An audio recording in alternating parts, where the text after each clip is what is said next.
예수님 오신 것에 대해서 우리가 굉장히 기뻐하고 찬양드리고 있습니다.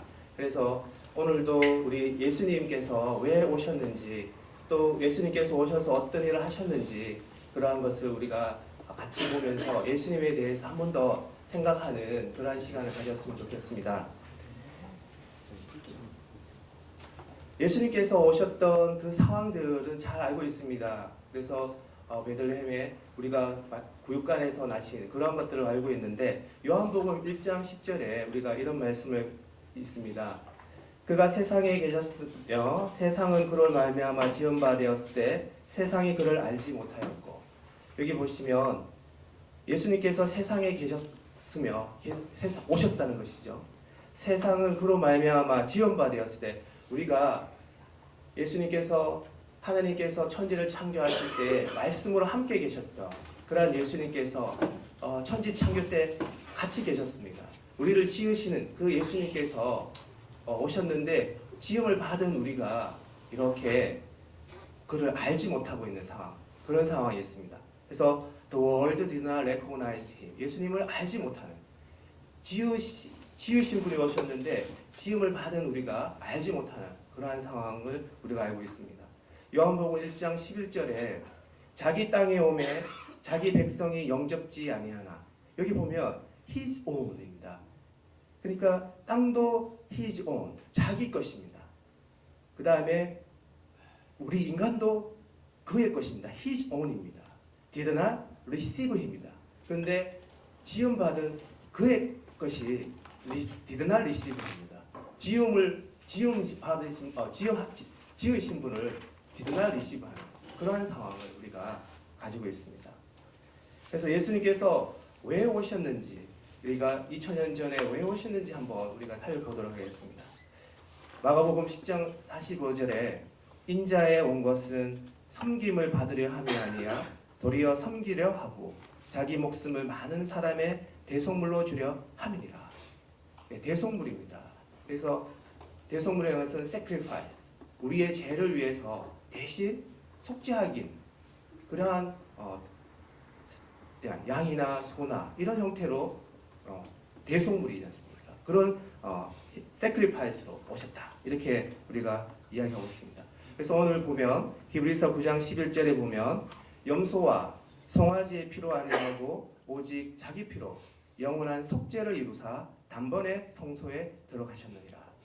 우리가 옛날에 구약시대에 성전에 들어가기 위해서는 자기 죄를 사하기 위해서 염소의 피를 잡고 양의 피를 잡아서 그 양에다가 자기의 죄를 첨가시켜서 그 제사함을 받은 후에 성전에 들어갈 수 있었습니다. 그래서 구약시대에 성전에 들어갈 수 있는 유일한 방법이었습니다.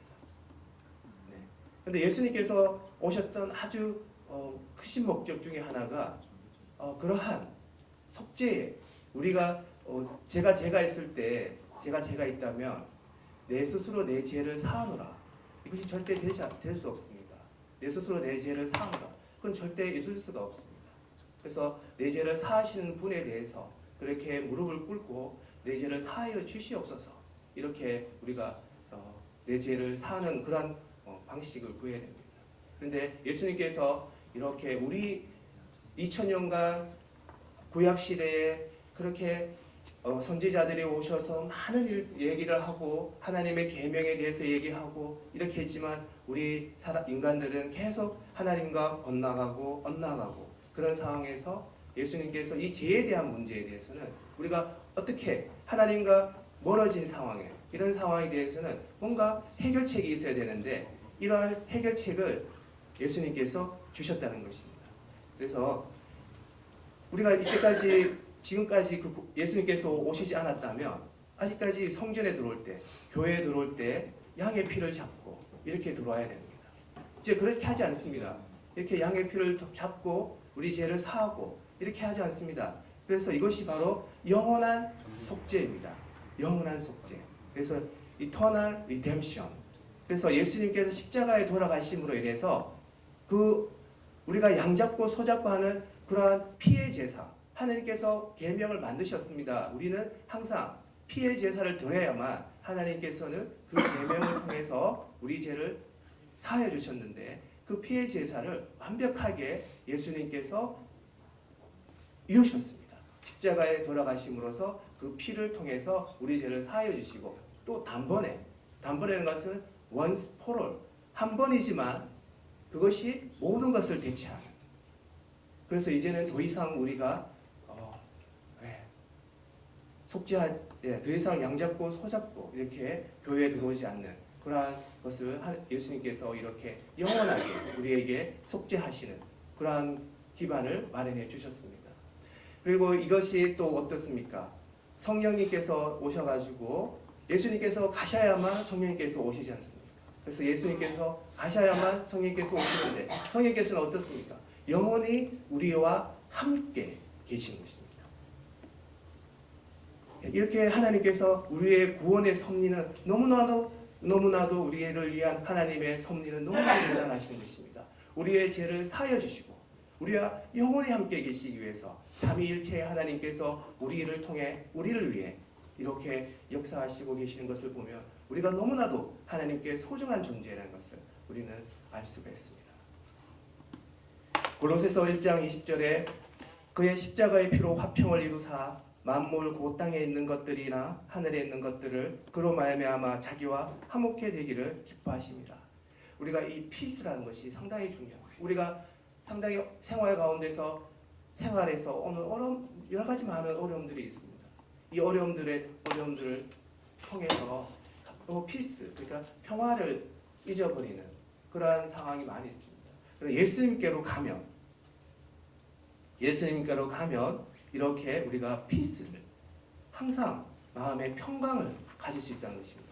우리가 미혹의 영이 있지 않습니까? 미혹의 영이라는 것은 내가 어떤 일을 들었을 때, 어떤 사건이 일어났을 때 이렇게 조용하게 있다가 이렇게 플럭추에이션, 막 이렇게 요동치는 그런 것이 미혹의 영. 이런 미혹의 영들이 우리가 살면서 많이 있는데 그러한 것들을 예수님께로만 나가면 이렇게 우리가 화평을 이룰 수 있다. 그래서 십자가의 피로 땅에 있는 것, 우리가 이때까지 하나님께 멀어져 있고 어둠 속에 있었던 그러한 마음들이 있었지 않습니까? 그러한 마음들을 우리가 하늘에 있는 모든 것들, 하나님의 영광, 하나님의 그러한 찬송하는 천사들, 이런 천사들과 얼마나 많이 우리가 반대되어 있었고 얼마나 많이 우리가 멀어져 있었습니까? 그것을 유일한 중보자이신 그 커넥션을 하시는 분이 바로 우리 예수님이셨습니다. 그래서 골로새서 1장 21절에 전에 악한 행실로 멀리 떠나 마음으로 원수가 되었던 너희를 You are alienated from God. 우리가 하나님으로부터 alien, 그러니까 외국인이었다는 것입니다. 이방인이었다는 것입니다. 우리가 우리나라에 오는 다른 외국인들을 보았을 때 우리가 다르게 느끼지 않습니까? 우리 민족이 아니라고 느끼지 않습니까? 처음에. 그렇지만 우리도 하나님과 멀리 떨어져 있었던 그러한 시기가 있었다는 것입니다. 그래서 우리 이스라엘 백성들이 항상 하나님께 나아가지 못하고 하나님께 다시 또 범죄하고 또 하나님을 찾게 되는 이런 과정이 있었는데 우리가 이러한 과정에서 또 하나님께 원수가 되었다는 것이었습니다. 이런 것들이 참 우리가 생각해 보여요. 악한 행실 때문이었어요. 그래서 이런 악한 행실을 우리가 한번 생각해 보고 그런 악한 행실 때문에 우리가 멀리 떠나 있었던 하나님과 멀리 떠나 있었던 그런 우리의 마음들을 예수님께서 다 잡아주시는 그런 모습을 우리가 볼 수 있었습니다. 이제는 그의 육체의 죽음으로 말미암아 화목하게 하사 너희를 거룩하고 흠없고 책망할 것이 없는 자로 그 앞에 세우고자 하셨으니 이렇게 말씀하십니다. 그래서 예수님께서 그러한 은혜로서 우리를 하나님과 중보자로서 이렇게 중간에 우리가 계셨으면 우리는 감사하게 생각합니다. 요한복음 예수님께서 크리스마스 시절에 우리 시즌을 밟고 있는데 왜 오셨는지 그런 것들을 한번 우리 생각하고 있습니다. 요한복음 12장 41절에 사람이 내 말을 듣고 지키지 아니할지라도 내가 저를 심판하지 아니하노라. 내가 온 것은 세상을 심판하려 함이 아니요 세상을 구원하려 함이로다. 우리의 예수님의 말씀을 듣고 하나님의 말씀을 듣고 지키지 않는 그런 부분이 분명히 있다고 성경에 말씀하고 있습니다.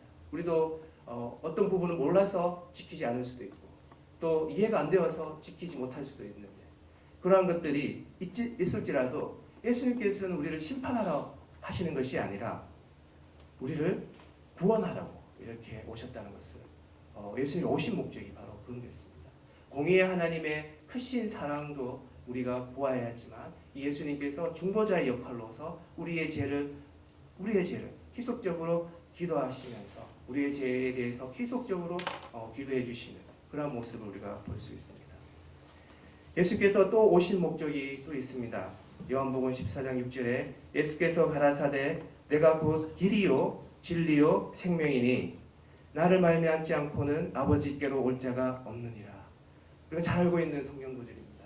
진리를 주시려고 우리에게 오셨습니다. 이 진리라는 것은 우리가 항상 무엇이 진리인가, 어떤 것이 진리인가 이렇게 생각하고 있지 않습니까?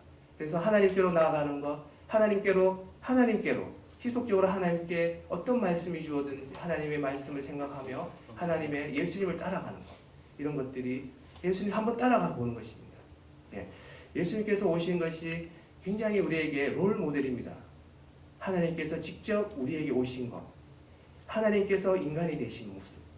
그래서 우리 인간이 인간의 모습으로서 어떻게 하면 하나님께 영광을 드릴 수 있는지 그 크나큰 롤 모델을 우리에게 직접 보여주셨습니다. 그런 모습들을 우리가 따라가면 우리가 하나님과 가까이 될 수 있도록 해주신 분이 바로 예수님이십니다. 그런 것들을 우리가 한번 살펴보겠습니다. 그래서 크리스마스 시즌에 크리스마스 날에 미국의 대학교에서 강의실에서 교수가 크리스마스라고 생각하면 무엇이 생각나느냐 이렇게 학생들에게 질문을 했는데 주로 대답하는 것들이 주로 크리스마스 트리, 크리스마스 오늘도 여기 있지만 크리스마스 트리가 상당히 많이 생각이 난다. 그리고 산타클로스. 전혀 우리가 산타클로스하고는 예수님하고 전혀 상관이 없는데도 불구하고 그렇습니다. 그리고 크리스마스 선물 이런 것들, 그다음에 크리스마스 카드 이런 것들이 크리스마스 시즌에 크리스마스 성탄절에 그리고 크리스마스라는 것은 예수님의 탄생의 탄생하신 날이죠. 그래서 예수님 탄생하신 날이라고 대답한 학생이 40명 중에 한 명도 없었다고 그렇게 얘기하고 있습니다. 그래서 이 크리스마스라는 것이 굉장히 잘못 전해지고 있다라는 것을 우리가 볼 수 있습니다. 크라이스트, 구세주, 마스, 성체의 나심, 마스가 성체의 나심을 우리가 기뻐함, 그런 것입니다. 그래서 구세주 나심, 구세주 성체의 나심을 기뻐함, 그런 의미가 바로 크리스마스 그런데 우리가 성탄절의 주인공은 예수님이라는 것을 우리가 다시 한번 생각해야겠습니다. 마태복음 1장 21절에 아들을 낳으리니 이름을 예수라 하라. 이는 그가 자기 백성을 저희 죄에서 구원할 자이심이라 하니라. 그래서 성탄절의 주인공은 이름이 예수라고 하시는 분입니다. 그분이 바로 성탄절의 주인공입니다. 보라 처녀가 잉태하여 아들을 낳을 것이요 그 이름을 임마누엘 하리라 하셨으니 이를 번역한즉 하나님이 우리와 함께 계시다. God is with us입니다. 하나님께서 우리와 함께 계시다. 임마누엘 하나님이십니다. 그래서 이게 어떻게 실천이 되었는지 한번 보도록 하겠습니다. 그래서 요한복음 10장 17절에 보면 그러므로 예수께서 다시 이르시되 내가 진실로 진실로 너희에게 말하노니 나는 양의 문이라. 이게 우리가 울타리가 있는데 양들이 모여 있는 울타리가 있는데 문으로 들어가지 않고 울타리를 넘어서 들어가게 되면 이것은 도둑입니다. 그래서 정확하게 우리가 문을 통해서 그 문이 예수님이시고요. 예수님을 통해서 양들에게 이렇게 들어가야 이것이 바로 우리가 정확한 우리가 양들에게 접근하는 그런 방식이고요. 양들도 이 울타리를 그냥 넘어서 가는 것이 아니고 문을 통해서 밖으로 나와야 하나님의 말씀을 통해서 예수님의 말씀을 통해서 우리가 양들에게 접근하기도 하고 양들도 하나님의 말씀을 통해서 밖으로 나와요. 그래서 밖으로 나와야 우리가 푸른 초장, 초원에서 풀을 뜯어 먹을 수 있지 않겠습니까? 그래서 이러한 것들을 예수님께서 이 성탄절의 주인공, 양의 문이신 예수님께서 오신 부분, 그런 부분도 우리가 함께 생각해야 되겠습니다. 그래서 요한복음 10장 11절에 나는 선한 목자라, 선한 목자는 양들을 위하여 목숨을 버리거니와 굿 셰퍼드, 이렇게 이야기하고 있습니다. 성탄절의 주인공은 선한 목자이신 예수님이십니다. 그래서 이런 예수님께서 탄생하신 의미가 어떤 의미인가 이렇게 한번 보면, 여기 이사야 선지자께서 말씀하신 부분이 9장 6절에 이는 한 아기가 우리에게 낳았고 한 아들을 우리에게 주신 바 되었는데 그 어깨에는 정사를 메었고 그 이름은 기묘자라, 모사라, 전능하신 하나님이시라, 영존하신 아버지시라, 영광 평강의 왕이라 할 것입니다. 여기 보시면 우리가 삶에서 굉장히 어려운 부분들이 있습니다. 그래서 Prince of Peace, 그러니까 평강의 왕, King of Prince, King of Peace. 그래서 우리가 이 평강의 왕이라는 예수님께로 가야, 예수님께로 무조건 가야 우리가 평강이 있을 수 있다는 것입니다. 이 평강이 굉장히 중요하지 않습니까? 삶에 있어서 많은 일들이 있고 어려운 일들이 있고 고난이 있고 이렇게 있는데 얼마나 예수님께서 이 평강의 왕자도 아니시고 여기서 왕이시지 않습니까? 이런 부분들. 그리고 원더풀 카운슬러, 경이로우신 분입니다. 그러니까 이 기묘자라는 것은 아주 우리가 알지 못하도록 하나님께서 우리를 위해서 아주 기가 막히게 모든 일들을 기획하고 계시는 그런 분들, 그리고 우리가 어려운 일들에 대해서 들어주시는 그런 카운슬러의 역할, 그런 역할을 하고 계신다는 것입니다. 이런 부분들은 우리 예수님께서 얼마나 예수님께서 오신 그러한 탄생의 의미가 그러한 의미가 되겠습니다. 그리고 우리가 얼마나 많은 어려운 일을 가지고 있습니까? 그 어려운 일들을 가지고 있는데 예수님께서 이렇게 전능하신 하나님이시라, 마에리가 전능하신 하나님이십니다. 그래서 우리가 힘든 일, 어려운 일들을 위해서 하나님께 맡길 수 있는 그러한 전능하신 하나님이시고요.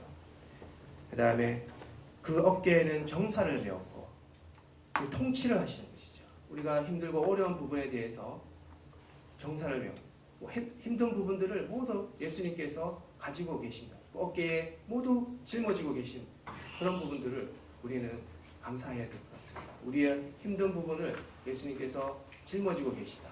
그런 부분에 대해서 우리는 감사해야 되겠습니다. 누가복음 2장 13절에 예수님께서 우리의 탄생의 의미는 호련히 허다한 천군이 그 천사와 함께 있어 하나님을 찬송하여 가로되 지극히 높은 곳에서는 하나님께 영광이요 땅에서는 기뻐하심을 입은 사람들 중에 평화로다 하니라. 이렇게 말씀하고 있습니다. 우리가 얼마나 우리의 구원에 예수님을 통해서 내 죄 사함을 받고 내 죄 사함을 받은 후에 이 구원을 받은, 내가 구원을 받을 수 없는 지옥에 갈 수밖에 없었던 그런 영혼이 예수님을 통해서, 믿음을 통해서 이렇게 구원을 받게 되는 그 감격의 눈물을 우리가 하나님께 무릎 꿇고 기도하게 되면 이것이 바로 하나님께 영광인 것입니다. 하나님께 영광이고 땅에서는 기뻐하심을 입은 사람들 중에, 땅에서는 예수님의 탄생이 기뻐한 사람들도 있고 기뻐하지 않는 사람들도 있다는 것입니다. 기뻐하심을 입은 사람들 중에 평화로다. 우리가 이게 빛과 어두움이 공존하고 있는 이 땅 위에서는 우리가 예수님의 탄생을 기뻐하는 사람들도 있지만, 여기 보시면 하나님께 영광이요 라고 했을 때는 지극히 높은 곳에서는 기뻐하심을 입은 영혼들 중에 영광이요 이것이 아니고요. 그대로 모든 영적 존재들, 천사와 우리 흰옷 입은 사람, 영적 존재들이 하나님께 영광을 돌리는 그런 모습을 우리가 볼 수가 있습니다. 우리가 예수님의 탄생의 의미는 빌립보서 2장 6절에 또한 말씀하셨습니다. 그는 근본 하나님의 본체시나 하나님과 동등됨을 취할 것으로 여기지 아니하시고 여기 보면 being in very nature가 하십니다. 하나님과 동등하시고 하나님의 본체십니다. 하나님과 예수님께서 하나님이라는 이런 부분, 이런 것들이 바로 여기에 빌립보서에 하나님의 신성 그 부분이 여기 나타나는 것을 볼 수 있습니다. very nature가 하나님과 동등하십니다. 근데 2장 7절에 보면 오히려 자기를 비워 종의 형체를 가져 사람들과 같이 되었고, 여기 보면 the very nature of servant. servant라는 것은 종입니다. 그러니까 종이라는 것은 lord와 servant, 주님과 servant인데, 이 주님이라는 것은 하나님이신데 또 servant의 속성을 또 가지고 계신 것이죠. 하나님이시면서 또한 사람인 그러한 모습을 그대로 예수님의 신성과 인성을 그대로 성경 구절에서 보여주는 그러한 모습입니다. 왜 지극히 높으신 하나님께서 왜 우리의 모습을 타고났습니까? 그것이 바로 우리에게 주는 큰 의미가 되겠습니다. 왜 그러셨습니까? 왜 사람과 같이 지극히 높으신 분에서 영광 받으시는 분이 왜 사람과 같이 태어나셨습니까?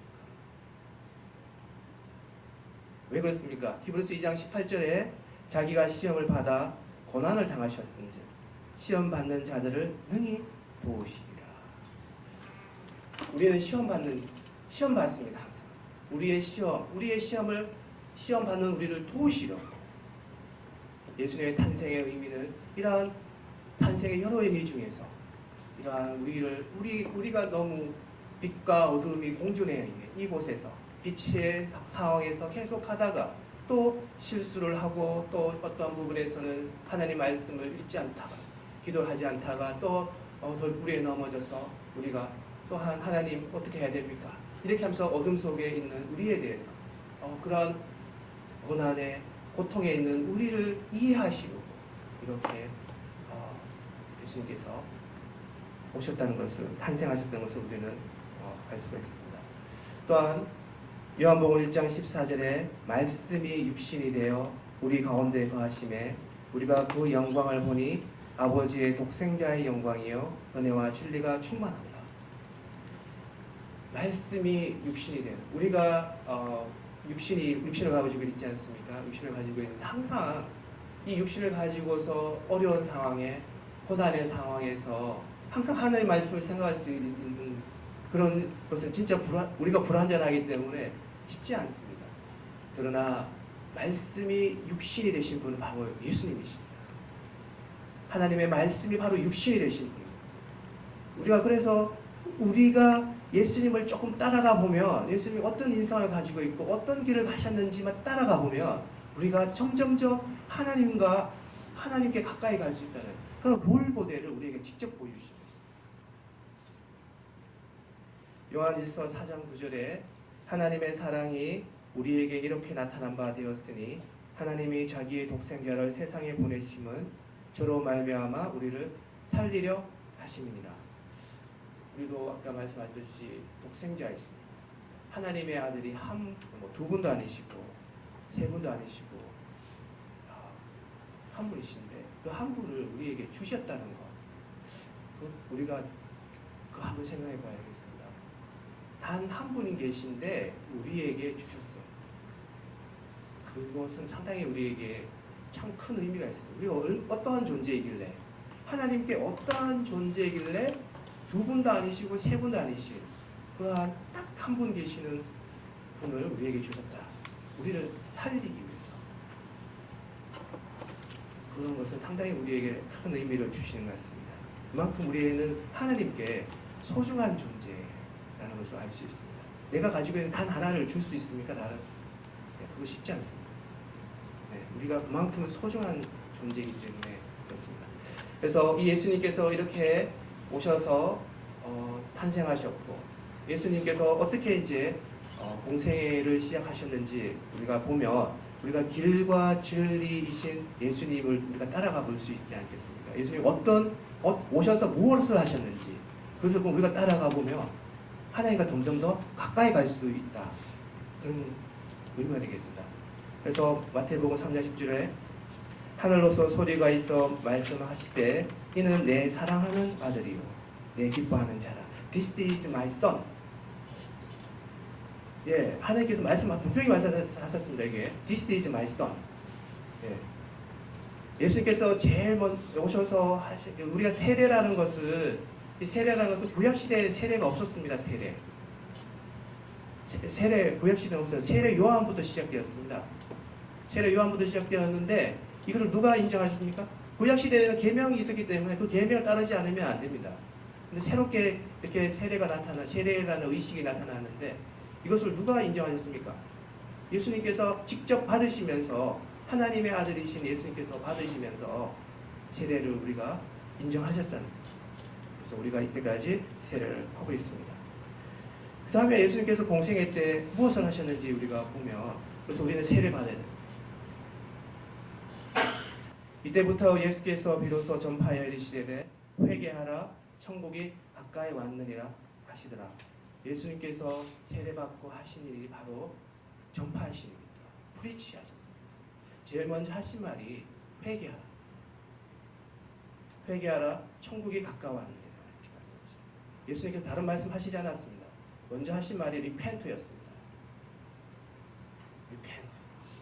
예수님께서 우리의 영원한 속죄양이 되시기 위해서 오셨습니다.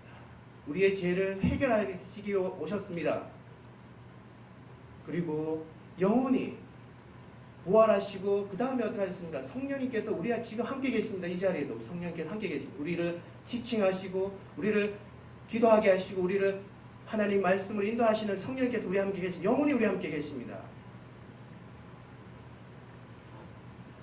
이 하나님의 얼마나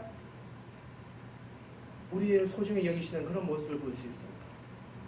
예수님께서 우리에게 하셨던 말씀. 그래서 우리는 회개해야 돼요. 죄에서 회개해야 돼요. 그 다음에 예수께서 하셨던 일이 무엇입니까? 말씀하시되 나를 따라오라 내가 너희를 사람을 낚는 어부가 되게 하리라 하시니.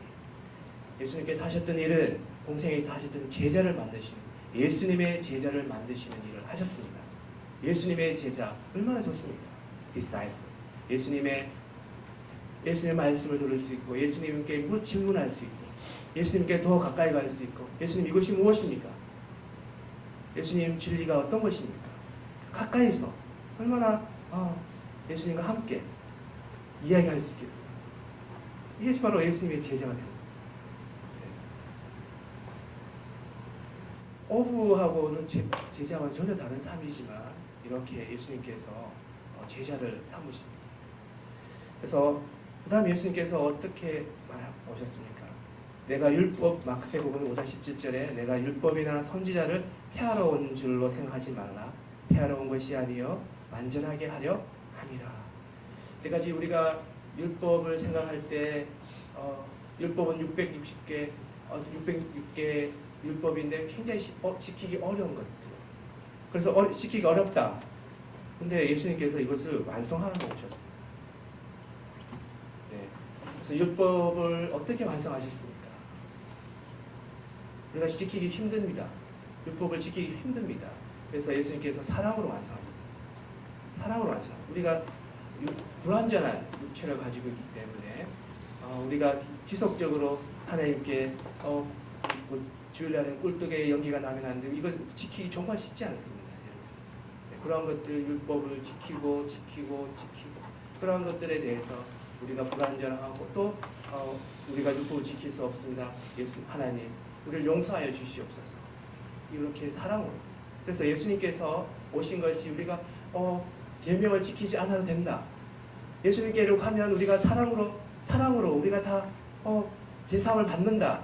이렇게 우리가 생각할 수 있지만 우리가 먼저 회개하고 물론 그런 부분도 있지만 우리가 먼저 회개하고 죄에 대해서 우리가 먼저 생각을 하고 우리가 완벽한 하나님께로 갈 수 있는 그러한 율법을 지킬 수 있는 존재가 아니라는 것을 우리가 먼저 깨닫는 것이 바로 그것이 회개인 것입니다. 모든 하나님께서 지키시고자 하는 그런 율법을 지킬 수 없다는 것을 아는 것이 바로 회개인 것입니다. 내가 하나님처럼 온전히 되고 싶은 마음이 있지만 그렇게 되기 불완전한 육체를 가지고 있기 때문에 될 수 없음에 대해서 하나님 도와주시옵소서. 그러면 예수님께서 사랑으로 돌보아 주신다는 것이 바로 예수님의 사랑인 것입니다. 그래서 예수님께서 진실로 너에게 이르노니 천지가 없어지기 전에는 율법의 1.1획도 결코 없어지지 아니하고 다 이루리라, 이렇게 말씀하고 있습니다. 그래서 율법의 완성을 또 예수님께서 하셨습니다. 또한 예수님께서 또 무엇을 하셨습니까? 마태복음 16장 16절에 시몬 베드로가 대답하여 이르되 주는 그리스도시요 살아계신 하나님의 아들이십니다. 베드로가 고백합니다. You are the Christ. You are the Son of the Living God. The Son of Living God. 하나님께서 예수님께서 세례받을 때 This is my Son이라고 하시죠. 그때 예수님을 하나님의 아들이라고 인정하는 것이 정말 쉽지 않습니다. 이 베드로가 고백하는 것은 성령님께서 인도하시는 그러한 것이 아니면 이 베드로가 고백할 수 없습니다. You are the Son of Living God. 이렇게 Son 있지 않습니다. 살아계신 하나님의 아들이시다. 이 베드로의 고백이에 예수님께서 이렇게 얘기하셨습니다. 내가 내게 이르노니 너는 베드로라. 내가 이 반석 위에 내 교회를 세우리니 엄부의 권세가 이기지 못하리라. 예수님께서 오셔서 이제 성전 문화에서 교회로 이렇게 교회를 세웠습니다.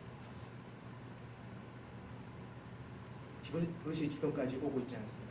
이 교회를 통해서, 교회라는 것은 예수님께서 머리가 되시는 부분에서 교회라는 것은 완벽한 곳입니다. 교회라는 것은. 그렇지만 우리가 이 교회를 구성하고 있는 우리의 불완전한 육체들, 이 구성원들이 있기 때문에 어쩌면 우리가 교회가 굉장히 어떻게 보면 완벽한 것이고 완전한 것인데 조금 불완전하게 보일 수도 있습니다. 그래서 우리가 점점점 예수님을 따라가고 예수님의 계명을 따라갈 때 우리가 스스로 도와주고 이렇게 되어갈 때 교회가 점점 온전하고 예수님의 말씀처럼 온전한 교회가 되어간다고 그렇게 생각하고 있습니다. 내가 아버지께 구하겠으니 그가 또 다른 보혜사를 너에게 주사 영원토록 너희와 함께 있게 하시리니. 여기에 바로 예수님께서 떠나가셔야 하는 이유가 계십니다.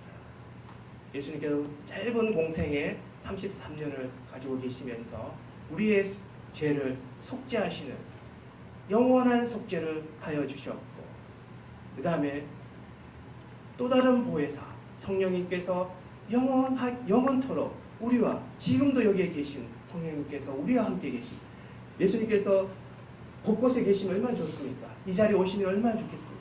예수님께서 하나님께 버림을 받아야 하는 그러한 이유가 여기에 있습니다. 성령님께서 우리와 함께 계시면서, 삼위일체의 하나님께서 우리와 함께 하시기 위해서 보혜사 그 아버지께서 내 이름으로 보내실 성령, 그가 너희에게 모든 것을 가르치시고 내가 너희에게 말한 것을 생각나게 하시며, 모든 것을 가르치시는 것입니다. 예수님께서 우리에게 하신 말씀을 떠오르게 하시는 성령님이십니다. 내가 예수님을 인정할 수 있고 예수님의 말씀을 이해할 수 있다는 것은 바로 성령님께서 하신 일입니다. 마태복음 29장 46절에 제9시쯤에 예수께서 크게 소리 질러 이르시되 엘리 엘리 라마 사막다니 하시니 이는 곧 나의 하나님 어찌하여 나를 버리셨나이까 하는 뜻이다. 예수님께서도 인간의 육체를 가지셨기 때문에 인성을 느끼셨습니다. 하나님, 이 십자가에서 내가 왜 하나님께 버림을 받아야 합니까? 이러한 것 고백을 하고 있습니다. 하나님, 하나님 왜 나를 버리십니까? 그러한 고백이 예수님께서 있었다는 것. 네. 그런 것을 우리가 forsaken, 버리다는 것입니다. 하나님으로부터 버림을 받는 그러한 것을 예수님께서 직접 느끼셨습니다. 우리가 어떤 것을 놓음으로써 하나님께서 또 다른 역사를 하고 계십니다. 예수님께서 십자가에 돌아가시고 십자가의 양의 피를 대신하여 영원한 속죄가 되셔야만 우리의 죄가 사함을 받습니다. 그 이후에 하나님께서 예수님의 이름으로 성령님께서 오시는 것입니다. 그 우리가 놓지 않으면 하나님께서 예수님을 놓지 않으시면 우리가 성령님과 함께 있을 수가 없는 것입니다. 하나님께서 예수님을 놓으셨습니다. 왜? 하나님의 새로운 섭리를 펼치시기 위해서. 그만큼 우리와 하나님의 관계는 너무나도 소중한 관계인 것입니다. 단 하나이신 아들을 놓으시는 분. Why have you forsaken me? 예수님을 놓으심을 통해 이 땅에 영존하시는 성령님께서 오시는 그러한 일을 하시는 하나님이십니다. 베드로전서 3장 21절에 물은 예수 그리스도께로 부활하심으로 말미암아 이제 너희를 구원하는 편이 곧 세례라. 이는 육체의 더러운 것을 제하여 버림이 아니요 하나님을 향한 선한 양심의 강군이라. 우리가 희망이 있는 것은 예수님께서 부활하셨는 것입니다. 이 대단하지 않습니까? 예수님을 또다시 볼 수 있는 것입니다. 그래서 우리가 죽음을 극복하신, 죽음을 이기신 예수님, 그걸 보면서 우리가 죽음에 대한 두려움이 얼마나 극복되는 그런 부분을 볼 수 있습니다. 잠시 자는 사이에 우리는 하나님과 함께 있는 그런 것을 우리가 볼 수 있습니다. 이 부활하신 하나님. 여기서 세례라는 것은 우리의 육체의 더러운 부분을 이렇게 씻는 부분, 그런 것도 있겠지만 이제부터 선한 양심의 강구. 내가 이때까지 나의 양심에 약간 꺼리낌이 있었지만 이제 세례를 받음으로써 이 꺼리낌이 없이 선한 양심, 하나님께 속이지 않는 양심, 하나님께 거짓말하지 않는 양심, 이런 양심으로 계속적으로 가겠다는 거예요. 그게 이제 나에 대한 그러한 약속입니다. 하나님 이제는 깨끗하게 가겠습니다. 그래서 우리가 이 예수님께서 오셨는데 이 예수님은 어떠한 인성을 가졌는지 우리가 롤모델이지 않습니까? 하나님께서 직접 오셨는데 우리에게 이렇게 하면 하나님과 가까이질 수 있다.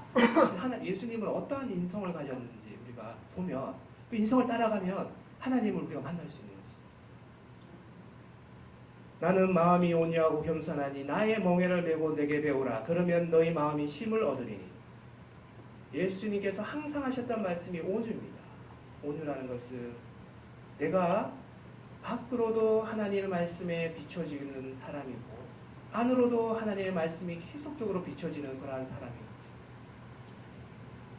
겉과 속이 항상 어떤 환경에서도 카인드하고 젠틀한 그런 속성입니다. 네, 이렇게 온유한 모습입니다. 그래서 미국에 야생마를 길들이는 그런 네바다 이렇게 주에 가면 캐년이 있는데 그 캐년 볼 때 굉장히 협곡이고 굉장히 물살도 세고 그런데 상류에서 야생마를 떨어뜨려 버립니다. 야생마를 떨어뜨려 버리면 어떻게 되냐면 가다가 물에 잠기기도 하고 숨을 못 쉬기도 하고 아예 부딪혀 버립니다.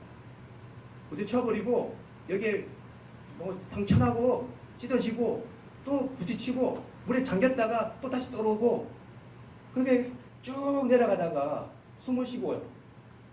호적거립니다. 하루에 도착합니다. 하루에 도착하면 그 조련사에게 가가지고 그렇게 코를 내요. 네. 그러한 것들을 볼 때 이 야생마라는 것은 내 안에 어떤 야생적인 기질이 있습니다. 야생적인 기질인데 어떻게 합니까? 멍에를 맵니다. 멍에가 어떤 것입니까? 이게 하나님의 멍에입니다. 하나님은 내가 온유해질 수 없습니다. 내가 분노의 자녀였는데 항상 이 일을 보면 분노가 일어나는데 내가 온유할 수 없습니다. 그런데 멍에가 메어져 있습니다. 이 멍에는 외국에 가면 이렇게 됩니다. 어미소하고 멍에도 멜 수 있습니다.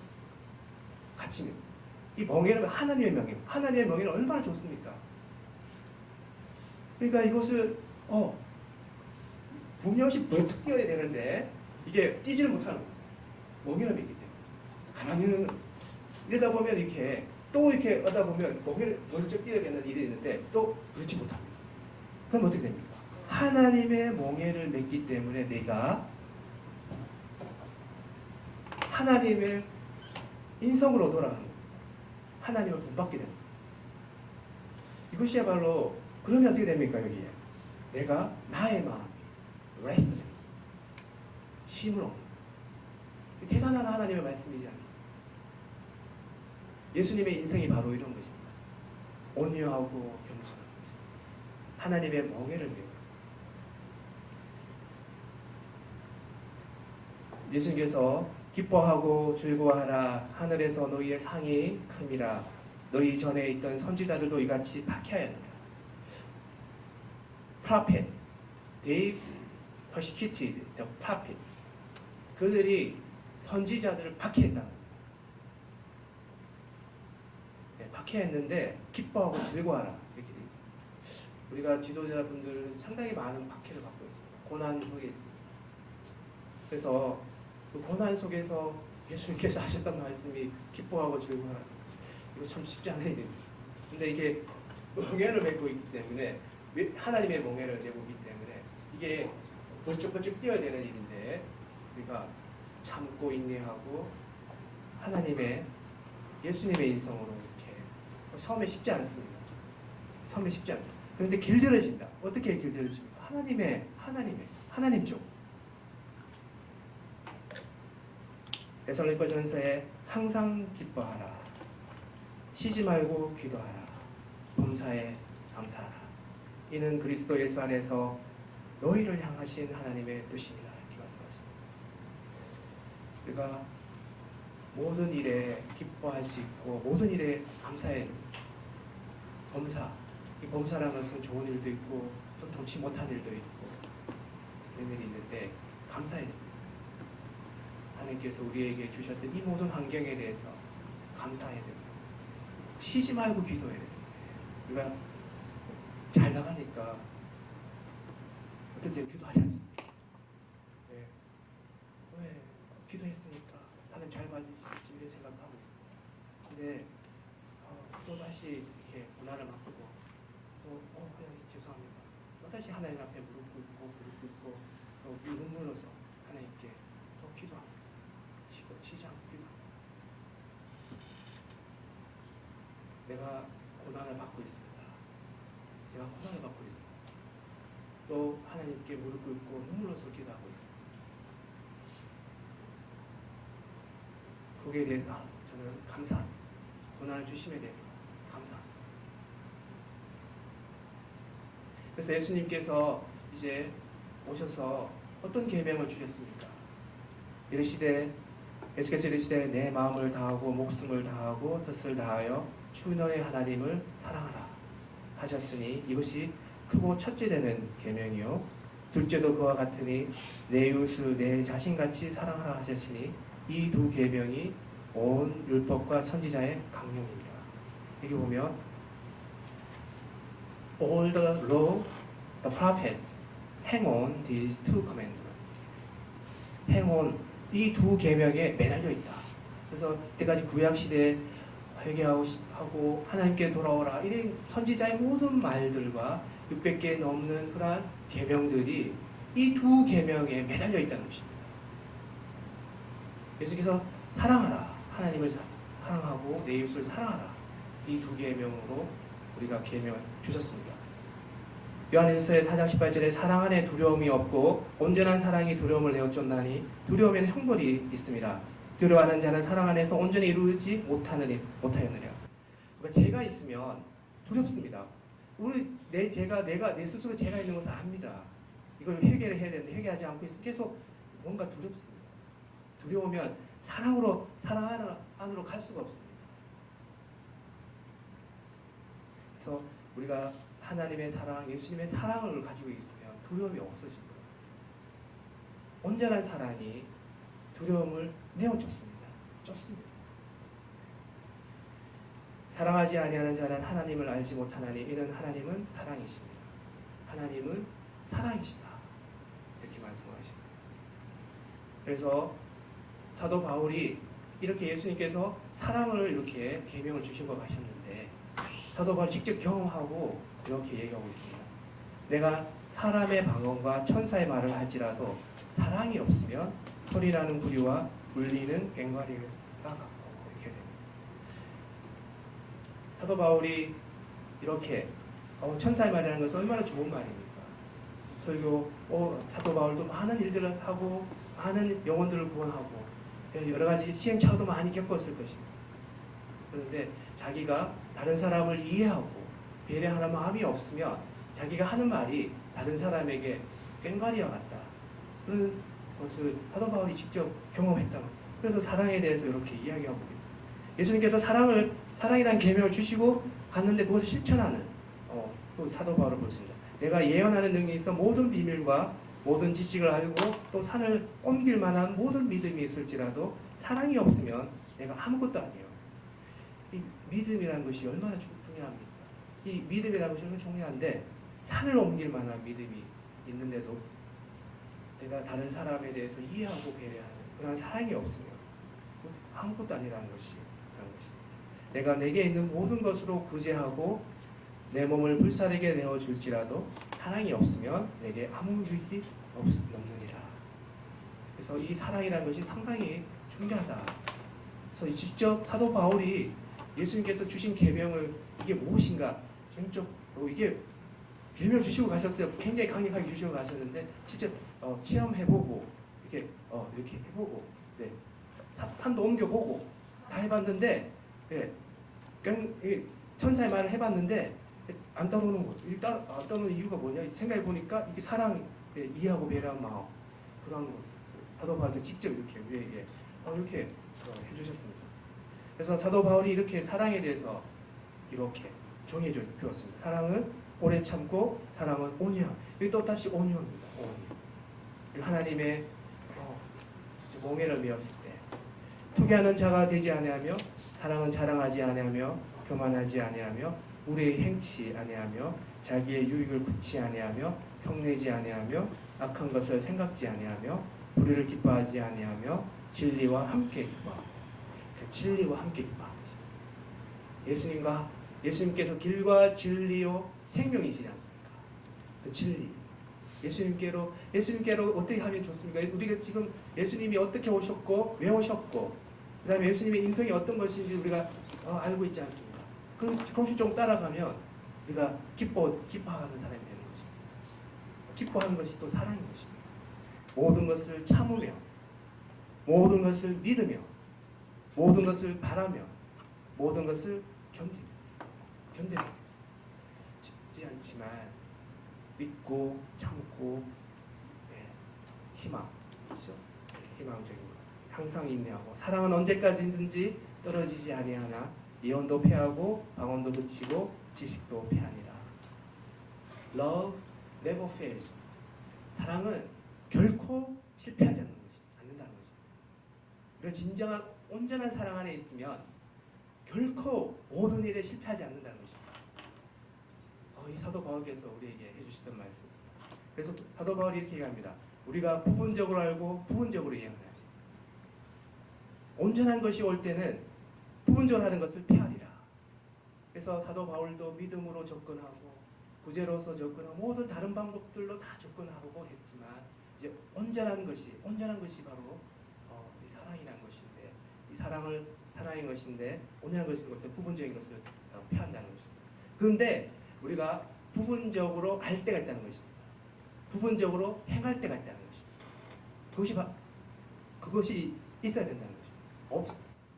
없어야 된다는 것이 아니고 내가 어렸을 때는 말하는 것이 어린아이와 같고 깨닫는 것이 어린아이 같고 생각하는 것이 어린아이 같다가 장성한 사람이 되어서는 어린아이를 버렸노라. 그래서 우리가 부분적으로 생각하고 부분적으로 했던 그러한 것들에 대해서 하나님께서 나를 더 크게 키우시네. 점점 나를 하나님께서 좀 더 기쁨 가운데 가게 하시네. 장성한 사람이 되었을 때 우리 어린아이 같은 일들은 이제 조금씩 버려야 됩니다. 어려울 때 완전한 사랑 안에 우리가 거하기 때문입니다. 우리가 이제는 거울로 보는 같이 힘이 하나 그때는 얼굴과 얼굴을 대하여 볼 것이요 이제는 내가 부분적으로 하나 그때는 주께서 나를 아신 것 같이 온전히 알아요. 주께서 나의 머리카락까지 아시는데 주께서 나를 아시듯이 옛날에는 거울에 비친 모습으로 이렇게 희미하게 내가 어떻게 나가야 되는지 잘 몰랐는데 이제는 온전한 사랑이 왔을 때는 내가 하나님께서 나를 아시듯이 내가 모든 얼굴과 얼굴을 내듯이 모든 일들에 대해서 사랑으로 우리가 대할 수 있고 그러한 모든 것들 우리가 2000년 동안 구약의 모든 것들이 어떤 것입니까? 율법이었고 구약의 모든 것들이 2000년 동안 어떤 것이었습니까? 우사가 어떤 것을 했습니까? 법궤를 어떻게 들었습니까? 어깨에 메었지 않습니까? 그때 어떻게 했습니까? 막 죽었지 않습니까? 그래서 어떤 얘기를 합니까? 다음부터는 손으로 들지 않습니다. 손으로 법궤를 들지 않습니다. 그런 것은 우리에게 교훈입니다. 왜 하나님의 말씀에 대해서 우리가 지키고자 하는 그런 것들이 2000년 동안 계속되면 하나님 말씀이 오면 언제든지 지킵니다. 왜냐하면 안 죽어요.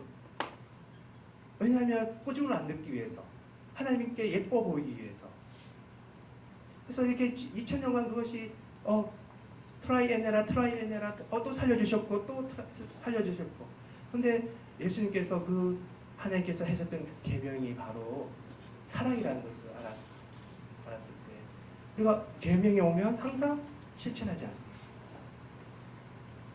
네. 그래서 그러한 것들이 여기에 예수님께서 주신 그래서 언제는 계명이 오면 실천하는 자가 되었고 온전한 계명이 바로 사랑인데 이 사랑을 우리가 실천하는 자가 되는 것입니다. 그래서 우리가 이 기독교는 사랑의 실천 이 본질이 않습니까? 그것을 우리가 잘 생각하고 있습니다. 그래서 이 야곱이 어떠한 모습으로 온전하게 되었는지 구약의 한 예를 보면 좋겠습니다. 이것이죠. 그래서 야곱이 서원하여 가로되 하나님이 나와 함께 계시사 내가 가는 이 길에서 나를 지키시고 먹을 양식과 입을 옷을 주사. 이 야곱이 지금 외삼촌 라반 집으로 가는 길입니다. 그 전에 어떤 일이 있었습니까? 아버지 이삭을 속였죠. 어머니 리브가로부터 믿음적인 생활을 잘 받은 어머니의 사랑을 잘 받은 야곱이 장자의 복을 받기 위해서 아버지 이삭을 속였습니다. 속였고 장자권을 가져갔습니다. 그리고 지금 조금 도망하는 그런 과정이 있습니다. 믿음적으로 서운합니다. 여기 보면 제이콥 made a vow 믿음이 있기 때문에 서운합니다. 하나님께서 이 가는 길 어쩌면 조금 이 가는 길에 대해서 하나님께서 this journey 내가 먹고 입을 것 이런 것들이 불안합니다. 그래서 이제 상징 31장에 보면 그대들도 알거니와 내가 힘을 다하여 그대들의 아버지를 섬겼거늘. 이제 라반의 집에 도착해서 야곱이 잘 섬기고 있는 중입니다. 잘 섬겼습니다. 근데 여기 보면 31절에 7절에 보면 31장 7절 그대들의 아버지가 나를 속여 품삯을 10번이나 변경하였느니라. 그러나 하나님이 그를 막으사 나를 해치지 못하게 하였습니다. 여기 보면 아버지가 나를 속여 품삯을 이렇게 품삯을 얼마큼 주겠다고 했고 약간 뭐 이렇게 또 이렇게 조정하고 있는 것 같습니다. 그걸 한 10번 정도 했는 것 같습니다. 그래서 당시 여기 속였다는 거예요. 근데 여기 보면 내가 야곱이 에서 팥죽을 통해서 속였던 그런 것에 대해서 잘못했다는 그러한 말을 하지 않습니다. 야곱이 내가 아버지 이삭을 속였던 그러한 고백을 하고 있습니다. 외삼촌 라반이 나를 속였어. 자꾸 외부에 다른 사람이 잘못되었어. 이렇게 지금 생각하고 있습니다. 야곱이 라반에게 대답하여 가로되 내가 말하기를 외삼촌의 딸들을 내게서 억지로 빼앗으려 하려 두려워하였습니다. 이제 그래서 모든 자기의 아들들과 함께 이제 라반 집에서 외삼촌 집에서 이제 나오는 거죠. 나오는 거죠. 지금 뒤편에서는 지금 그래서 어떻게 합니까? 외삼촌 라반이 지금 쫓아오는 중입니다. 여기 보면 두려워. 네. 하나님께서 주신 마음은 두려워한 마음이 아닌데 지금 두려워하고 있습니다. 그 믿음이 있지만 아직 두려워하고 있는 중에 있습니다. I was afraid 이렇게 이야기하고 있습니다. 내가 외삼촌의 집에 있는 이 20년 동안 외삼촌의 둘 딸을 위하여 14년, 외삼촌 양떼를 위하여 6년, 외삼촌의 봉사했거니와 외삼촌께서 내 품삯을 10번이나 갚으셨습니다. 20년 동안 외삼촌 라반의 집에 야곱이 있었다는 것입니다. 피해 있었다는 것입니다. 이제 그런데 또 도망하고 있다는 것입니다. 사자들이 야곱에 돌아와 가로되 이제 그래서 이제 어떻게 하겠습니까? 라반에 대해서 이제 돌려보내지 않습니까? 하나님의 은혜를 통해서 쫓아왔지만 이게 딸들에 의해서 또 이렇게 라반이 딸들과 외손자들에게 축복하고 잘 이게 해결되고 이제 외삼촌은 이제 다시 떠났습니다. 떠났는데 또 다시 어떻게 합니까? 사자들이 야곱에게 돌아와 가로되 우리가 주인의 형 에서에게 이른즉 그가 400인을 거느리고 주인을 만나러 저희다. 이제 또 해결됐는데 앞에 형 에서가 또 오지 않습니까? 옛날에 형 에서는 어떤 마음을 가지고 있습니까? 야곱이 나의 장자권을 뺏어갔지. 이걸 돌아오게 해봐라 이러면서 이런 생각을 가지고 있지 않겠습니까? 그리고 여기 보면 400명을 거느리고 온다는 것은 굉장히 뭔가 야곱에게 두려운 일입니다. 그래서 여기 보면 31장 7절에 보면 야곱이 심히 두렵고 답답하여 자기와 함께한 종자와 양과 소와 약대를 두 대로 나누고 여기 보면 in great fear 이건 완전히 아주 큰 두려움을 가지고 있습니다. and distress 고뇌입니다. 이게 사면 초과의 상황. 하나를 해결했는데 또 앞에 더 큰 그런 고뇌가 이제 닥쳐왔습니다.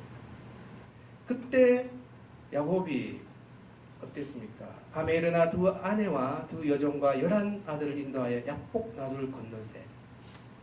야곱은 홀로 남았더니 어떤 사람이 날이 새도록 야곱과 씨름하다가 그래서 야곱이 하나님 여기서 이제 야곱이 하나님을 진정한 하나님을 만나게 됩니다. 그래서 이 야곱이 하나님이 제가 무엇을 잘못되었습니까? 그때 이 야곱은 생각하는 것입니다. 내가 어렸을 때 에서의 형을 속였던 거, 아버지 이삭을 속였던 거, 이제서야 고백을 한 것이죠. 하나님께 고백을 한 거. 내가 이것이 잘못되었구나. 내가 라반 외삼촌 집에서 이렇게 속임을 당하고 있었던 것을 우리가 봤을 때, 내가 이것이 그 사람 내가 속아 보니까 내가 그 사람들에게 대해서 사죄해야 되겠다. 이렇게 자기가 잘못한 거에 대해서 이제 자신을 이제 회개하고 뉘우치는 그러한 상황이 된 것입니다. 그래서 야곱이 청하여 그 이르되 당신의 이름을 알려주셔서 그 사람이 이르되 어찌하여 내 이름을 묻느냐 하고 거기서 야곱을 축복하니라. 그러므로 야곱이 그 곳 이름을 브니엘이라 하였으니 그가 이르기를 내가 하나님과 대면하여 보았으나 내 생명이 보존되었다 함이라. 그래서 하나님을 I saw God face to face. 우리가 아까 face to face 얼굴과 얼굴같이 보여지는 것이 있지 않습니까? 다른 사람을 이해하고 배려하는 사랑, 그 사랑이 나에게 거울같이 희비해졌습니다. 옛날에는 지금같이 face to face 아주 하나님께서 나의 하늘같이 아시는 하늘같이 내가 이제 이해하고 내가 잘못했다는 것을 그 사람에게 다시 한번 용서를 구하는 그런 마음으로 바뀌었습니다. 그래서 야곱이 30장 1절에 야곱이 눈을 들어 보니 에서가 400인을 거느리고 오는지라 그 자식들을 나누어 레아와 라헬과 여러 두 종에게 맡기고 제 가운데 있으면 눈을 들 수가 없습니다. 눈을 이렇게 눈을 이렇게 내리고 알고 있는데 이제 야곱은 눈을 들 수 있습니다. 이제 하나님을 만난 야곱은 이제 두려웠던 존재는 심히 두려웠던 존재 야곱은 눈을 듭니다. 이제 어깨를 펴고 이제 꼿꼿이 하나님 앞에 나가는 그러한 야곱입니다. 그래서 야곱이 이렇게 이야기합니다. 자기는 그들 앞에서 나아가되 몸을 7번 땅을 굽히고 그 형 에서에 가까이 하니 야곱이 형 에서의 앞에 가서 자기가 할 수 있는 최선의 경위를 에서에게 표합니다. 내가 잘못했습니다. 그 당당한 그 야곱, 그래서 에서의 마음을 변화시키는 하나님, 이 모든 것들 페이스 투 페이스, 대면, 하나님과 대면했던 그 야곱의 확신, 희망, 자신, 하나님을 만나. 그래서 이 야곱은 눈을 들어서 이제 무릎을 꿇고 자신이 잘못했던 점에 대해서 에서에게 용서를 구합니다. 그래서 하나님께서 에서의 마음을 고치시다. 이게 야곱이 다시 한번 그랬습니다. 그래서 이 고전에서의 그런즉 믿음, 소망, 사랑 이 세 가지는 항상 있을 것인데 그 중에 제일은 사랑이라. 그래서 믿음 있어야 됩니다. 항상 있어야 되고요. 소망, 하나님에 대한 소망 항상 있어야 됩니다. 사랑, 하나님에 대한 나의 사랑 항상 있어야 됩니다. 그 중에 제일은 사랑이라. 이렇게 얘기하고 있습니다. 새 계명을 내게 주었느니 서로 사랑하라. 내가 너희를 사랑같이 너희도 서로 사랑하라. 사랑은 이웃에게 악을 행치 아니하나니 그러므로 사랑은 율법의 완성이니라. 하나님께서 2000년 동안 주셨던 그 구약의 율법이 사랑으로 완성이 되었는 것을 우리가 볼 수 있습니다. 내가 아버지의 계명을 지켜 그의 사랑 안에 거하는 같이 너희도 내 계명을 지키면 내 사랑 안에 거하리라. 예수님께서 아버지의 계명을 지키면 사랑 안에 거하는 같이 내가 예수님 안에 거하면 내가 하나님의 계명을 지킬 수 있다는 것입니다. 이것이 바로 우리가 하는 것입니다. 그래서 요한복음 3장 16절에 하나님이 세상을 이처럼 사랑하사 독생자를 주셨으니 이는 저를 믿는 자마다 멸망치 않고 영생을 얻게 하려 하십니다. 이런 하나님께서 우리를 너무나도 소중하게 생각하시고 사랑하셔서 단 하나뿐인 독생자를 우리에게 주셨다는 것, 그것을 우리가 봤을 때 너무나도 소중한 존재라는 것을 알 수 있습니다. 그래서 우리는 하나님께로 예수님께로 예수님의 말씀을 우리가 간직하고 예수께서 성탄절, 이 성탄절의 오심을 기뻐하고 즐거워하고 내가 고난 속에 있을 때라도 예수님께로 가게 되면 내 마음에 피스, 평강이 있다는 것을 우리가 알 수 있도록 해주신 하나님의 지혜에 감사드립니다. 하나님께 영광 돌려드립니다. 기도하겠습니다. 하나님, 저희들이 무엇이간데 하나님께서 우리를 사랑하시고 귀한 존재로 우리에게 독생자를 주시고 우리를 속죄하게 하시고 영원한 속죄 가운데 머물게 있게 하여 주시고 엘리 엘리 라마 사막다니 하나님 나의 하나님 나의 하나님 어찌하여 나를 버리셨나이까. 저버리시는 하나님을 통해 우리가 다시 한번 영원한 성령님의 임재 가운데 있게 하여 주심에 감사합니다. 저희를 이토록 사랑하여 주심에 감사합니다. 저희는 무릎 꿇고 하나님께 기도드립니다. 하나님 모든 영광을 받아 주시옵소서. 감사드리오며 거룩하신 예수님 이름으로 기도드리옵나이다. 아멘.